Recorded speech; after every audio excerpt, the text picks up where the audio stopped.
ఏంటి పొద్దున్న వెళ్తున్నా హైదరాబాద్, ఇంకా ఇక్కడ కూర్చోండి. ఎరమయ్య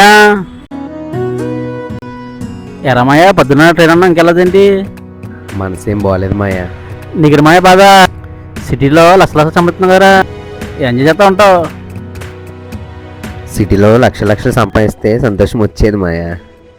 మీరు పండగ 4 రోజులే కాదు, ఇక్కడున్న 365 రోజులు సంతోషంగానే ఉంటారు. కానీ మాలాగా ఊరికి దూరంగా బతికేవాళ్ళు సంవత్సరానికి ఒకసారి వచ్చి ఈ పండగ కోసం వెయిట్ చేస్తాం మాయా. అలాంటి ఈ పండగ ఇలా వచ్చి అలా వెళ్ళిపోయిందిరా. మాకంటే మీరు చాలా గ్రేట్ మాయా. కష్టమో నష్టం ఇక్కడే పడుతున్నారు, ముఖ్యంగా అమ్మా నాన్నకి తోడుగా ఉంటున్నారు. మా పరిస్థితి అలా లేదు మాయా.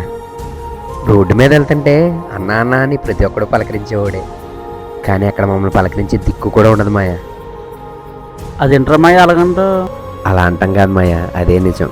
నీకు గుర్తుందా మాయా, మన ఈ గోదావరి గట్టు, మన సుబ్బిగట్టి టీ పాయింట్, మనం కూర్చునే అడ్డ, ఆ సంతోషాలన్నీ చాలా మిస్ అవుతున్నాను మాయా. చదువుకుని ఉద్యోగం చేస్తే లైఫ్ సెటిల్ అయిపోద్ది అనుకున్నాను, కానీ ఇలా లైఫే లేకుండా పోద్ది అనుకోలేదురా. మన హ్యాపీనెస్ అన్నీ ఇక్కడే ఉన్నాయి మాయా. ఇవన్నీ తలుచుకొని రోజంటూ లేదు మాయా. ఫోన్లే మాయా, ఈ జన్మకింతే. మీరైనా హ్యాపీగా ఉండండి రా. ఉంటాను మాయా. మన సొంతూరులో దొరికే ఆనందం ఇంకెక్కడా దొరకదు. మా సొంతూరు రాజమండ్రి, మరి మీది?